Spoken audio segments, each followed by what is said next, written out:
Agora nós iremos convidar o Dr. Pedro Jardim, médico hematologista do Hemorrio e do Hospital Universitário Grafegili, graduado em residência em Clínica Médica pela UF, residência em Hematologia e Hemoterapia pelo Hemorrio, mestre em Clínica Médica na área de hemostasia pela UFRJ, para ministrar a palestra Estado da Arte em Hemofilia, o passado, o presente e o futuro. Por favor, doutor Pedro. Obrigado, Lu. Obrigado, pessoal. Achei injusto, deram só 15 minutos para minhas amigas, mas a gente combinou. Não vai, a gente vai conseguir chegar no tempo, tá? Apesar do tema ser amplo, várias carinhas que eu gosto bastante. É sempre um prazer falar desse tema. E vamos ver aqui o que a gente tem hoje. Esses são meus conflitos. Sempre quando a gente vai assistir uma aula de hemofilia, essa timeline, essa linha do tempo, ela aparece. Às vezes mais bonitinha, às vezes nem tanto. Marília já deu um apanhado interessante. A ideia é que a gente faça uma abordagem histórica. E é legal, eu gosto de botar aqui porque dá até um orgulho, né? De onde a gente veio, onde é que a gente está agora.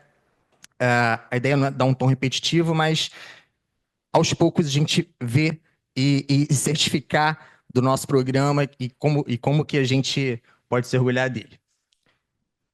Você vê que aqui a gente começa do sangue total até os novos tratamentos. Mas o que tinha antes de 1950? Mas o que tinha antes do suporte transfusional?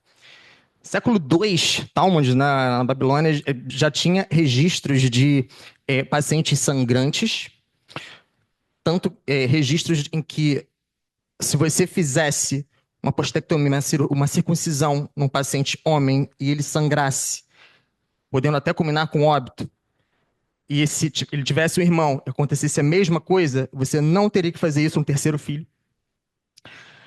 No século X e XI, Abucasis, que era um cirurgião árabe, que descreveu bastante técnicas interessantes, ele já também denotou que em alguns meninos existia um potencial hemorrágico maior, até em pequenos traumas, pequenas incisões, com caráter familiar.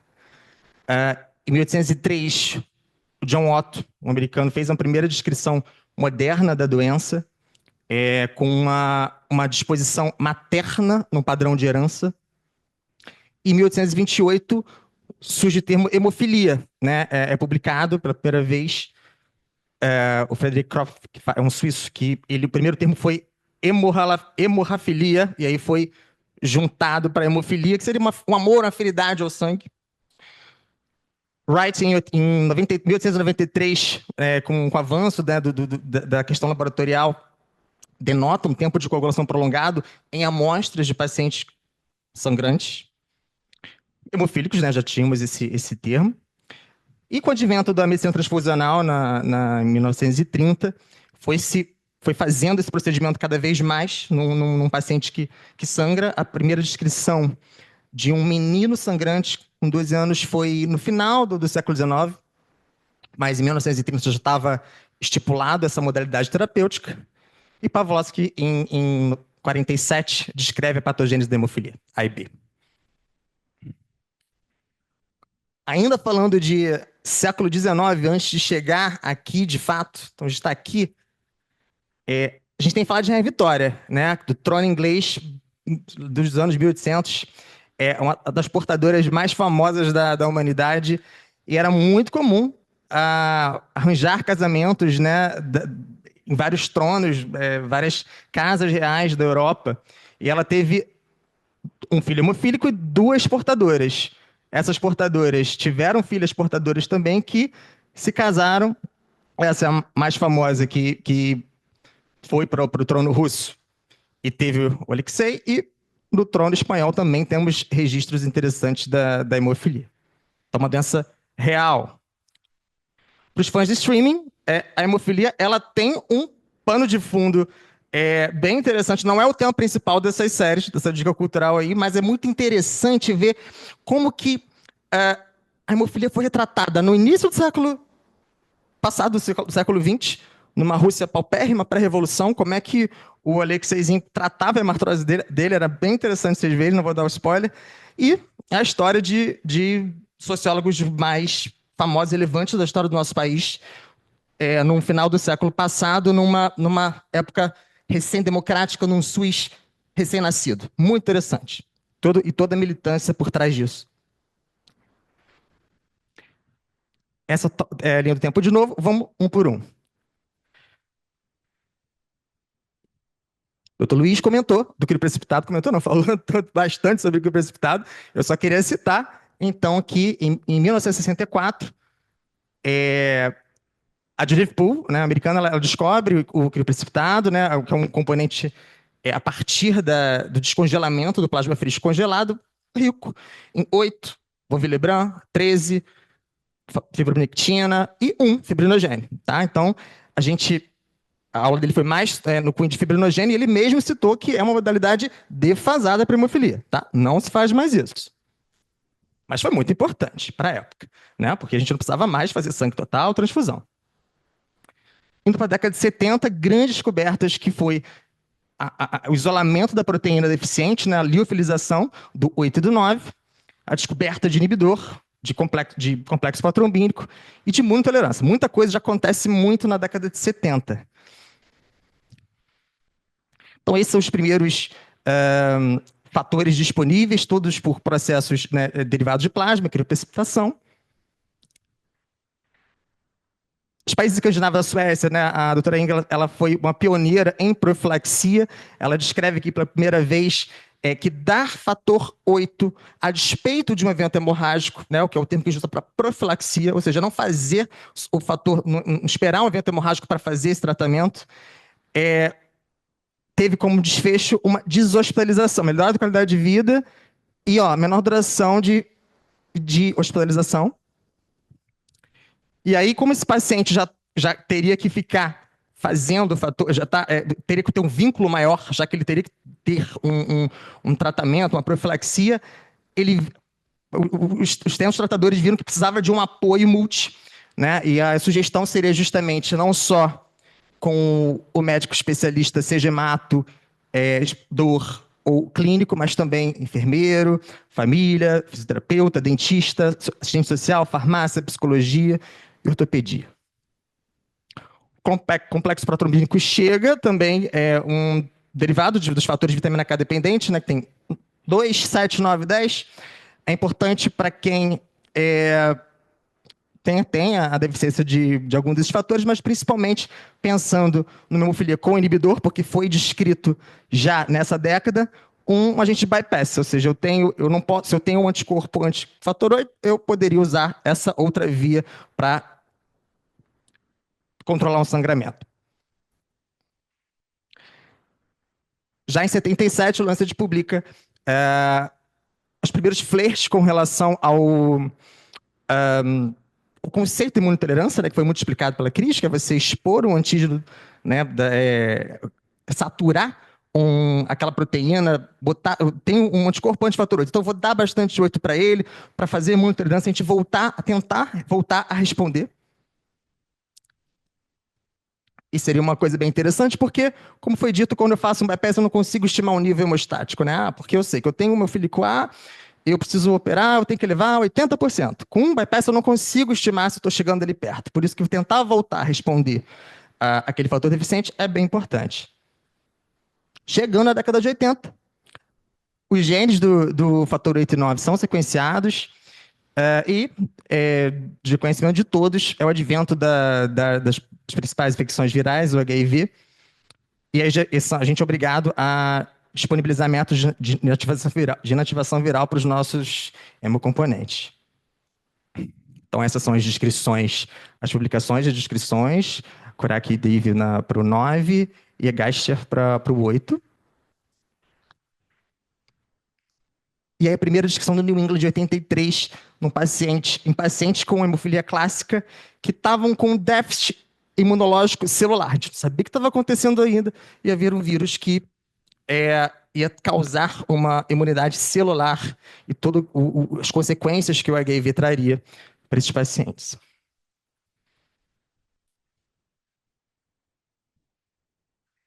E aí, os principais métodos de inativação viral, né, que é temperatura, para os envelopados eu tenho 80, né, como se fosse um detergentezinho. Então, todos os fatores derivados do plasma, hoje, eles passam por esses processos de ativação viral, é bem importante. Na década de 90, é o advento dos fatores recombinantes, ou seja, a gente não são fatores que não passam por processo nenhum de doação de sangue, são feitos em laboratórios de engenharia genética, e o fator 7 é ativado, que seria uma alternativa como agente bypass, além do complexo protrombínico, para os pacientes com inibidor. Tem outras indicações, mas como a aula é hemofilia, essa é a principal. Esses são os fatores 8 recombinantes que a gente teve no mercado. E surge aquela, bom, tem o recombinante, tem o plasmático, que fazia, né? A maioria dos estudos eles não mostraram uma imunogenicidade, ou seja na troca ou um ou outro. É muito importante, todo mundo sabe que eles são muito eficazes, os dois, tá? Teve um dos estudos que teve uma incidência menor com o plasmático, mas a gente sabe que o desenvolvimento do inibidor é algo muito complexo, que varia desde do tipo de mutação que você tem, principalmente nas primeiras exposições a esse fator, quanto que foi, como foi a duração. Então, são muitas coisas levadas em consideração, não somente o tipo do produto. O que a gente quer, que a gente pensa num produto ideal? É um que seja, que dure, fácil, que não tem inibidor, que não gera inibidor, estável, né, eficaz no sentido de controlar o sangramento e barato. E a gente está chegando nos anos 2000, 2010, em que a gente consegue otimizar essas moléculas, ou seja, fazem que elas durem mais, com meia-vida estendida, e pensa-se que a gente vamos tentar fazer uma coisa melhor, diferente, digamos assim, alternativo, não só daquilo que está faltando, mas tentar mexer, seja na coagulação, seja criando moléculas que façam a função daquilo, sem ser elas. Vamos explicar. A tecnologia de peglação, mesmo de fusão, ela é feita até em outras medicações e outras doenças. A ideia é você fazer uma ligação com cadeia pesada da IgG, ou mesmo com a albumina, para fazer com que a molécula ligada tenha uma eliminação mais lenta do sistema renal, tenha uma meia-vida maior, uma duração plasmática maior. Então, para o 8 que a gente tem, em geral, o fator 8 de meia-vida estendida, ele consegue aumentar uma média de 1,5 vezes esse fator. Então, aquele paciente que faz uma profilaxia 3 vezes por semana, ele consegue espaçar para 2. Tem até estudos que meninos conseguem fazer uma, mas 2 a gente consegue fazer de uma forma muito segura. Então, uma média de 156 a 182 fusões ano cairia para 104, uma redução de 30% a 35%. Já no 9 é ainda mais impressionante, né? Que a gente já faz 2 vezes por semana, a gente diminuindo para 1, tá 52 semanas no ano, né? Metade da redução, uma meia-vida de uma extensão de 3 a 5 vezes.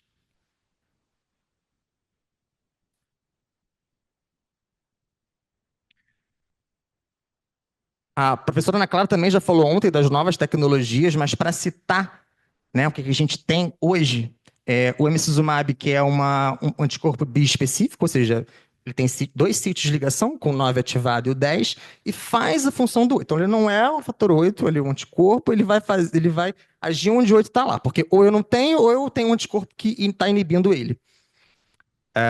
Marília já falou todas a comodidade posológica, todos os benefícios para ele, é uma alternativa bem interessante, principalmente a nossa arma hoje para o nosso aliado, na verdade, para o paciente com inibidor e hemofílico A. E eu vou só marcar o fituziran, é o fituziran, o antitrombina, uma molécula que vai tentar inibir a função da antitrombina, ou seja, você pensando na coagulação como um fenômeno que eu tenho fatores pró-coagulantes e anticoagulantes, como eu tenho um paciente que tem uma tendência hemorrágica, se eu diminuir um agente anticoagulante, eu tentaria coagular mais, evitar sangramentos. É esse o racional, resumidamente falando, fituziran e os inibidores do TFPI, inibidor do fator da via tecidual. que é o concizumab e marstacimab, que inclusive são interessantes para demandas ainda que não são atendidas, como o filhabico inibidor, que são pacientes de difícil manejo, de alto custo para a sociedade. Então, são moléculas bem interessantes que estão chegando aí, que já chegaram, na verdade. E de terapia gênica, né? Que também a gente, todo ano, a gente tem acompanhado. A ideia da terapia gênica é você, no caso da hemofilia, trazer aquela informação deficiente, faltante. Eu não consigo fazer a proteína do fator 8, então eu vou botar aquela informação num vírus que tem um tropismo para o fígado e fazer com que aquela célula do fígado, o hepatócito, consiga gerar aquela molécula deficiente, consiga produzir aquele fator. Já do início dessa década, o FDA e a Europa já aprovaram alguns produtos, a Marília falou que a Anvisa também recentemente está aprovado, mas aprovar uma coisa e disponibilizar é outra. E a ideia aqui é justamente esse gráfico, né? Que a gente espera, por muito tempo se esperou, na verdade, manter com a profilaxia um nível hemostático acima de 1% do fator deficiente. Essa é a profilaxia convencional que a gente tem, com uma meia-vida menor. Com a meia-vida estendida, a gente consegue, com menos aplicações, né, fazer com que a gente tenha um nível de profilaxia ideal e tentar botar um nível de VARI não tão baixo. E com a terapia gênica, um nível mais estável, mais extremamente heterogêneo, variado, dependendo do produto e do paciente, do perfil do indivíduo. De quem é aquele hemofílico? E a gente chega no futuro. A aula toda é um desafio, na verdade, mas quando a gente fala de futuro, a crise pediátrica, vários centros têm muito hematopediatra na assistência da hemofilia, eles são extremamente importantes, porque é a abordagem inicial. Então, até mesmo a gente fala como é que está o dentinho, como é que está a escolinha, mas isso tem mudado porque esse paciente está chegando à vida adulta e é um paciente grave, a expectativa de vida do hemofílico aumentou sobremaneira, né? Era uma média de 50 anos e as grandes vedetes no congresso de publicação o que fazer, como é que eu manejo esse paciente que tem uma síndrome coronariana aguda, que tem uma fibrilação atrial, que eu não tenho um anticoagulante, que eu não tenho um fator, então já tenho menos de % de 8 ou de 9, eu tenho que dar um antiagregante, um anticoagulante. A gente está aprendendo cada vez mais e esbarrar no outro contexto de individualização. E sempre quando a gente pensa em sucesso em tratamento da hemofilia, a gente pode tentar mensurar com ABR, que é a taxa de sangramento anual. A gente tem vários questionários de qualidade de vida mesmo, outros muito objetivos de pontuação, seja de escala radiológica, clínica, mas o que a gente pensa hoje no paciente com uma doença crônica, isso a gente pode estender até a gente aqui que tem muito paciente com doença falciforme, até os oncológicos com uma condição clínica oncológica crônica, é o conceito de mind-free, né? No caso da hemofilia free mind, seria o quê? A gente que tem hoje uma melhora significativa do tratamento, a gente consegue hoje, isso é bem notório nos colegas que estão aqui há bastante tempo, né? O advento da profilaxia, ele primeiro que deshospitalizou muito o hemofílico.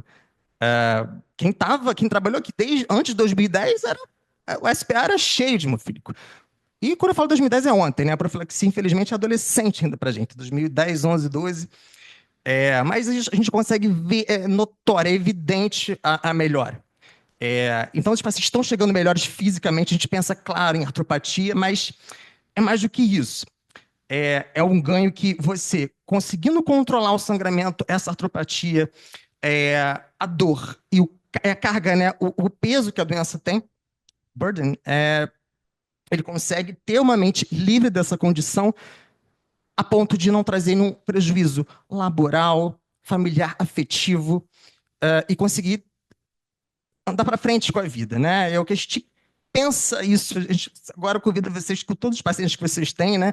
E você consegue ver aquele que lidou melhor, aquele que elaborou melhor essa questão. e a gente tem que ser um copartícipe nesse auxílio. Com tanta alternativa, se a gente tivesse todas as drogas disponíveis, o que a gente ia fazer?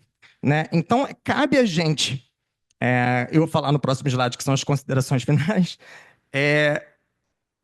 para disponibilizar o que é melhor para o nosso paciente, a gente tem que, de fato, não só estar antenado o que está acontecendo, mas nas dúvidas do front, até um pouco não está tão original de falar em individualização, mas é porque é exatamente isso.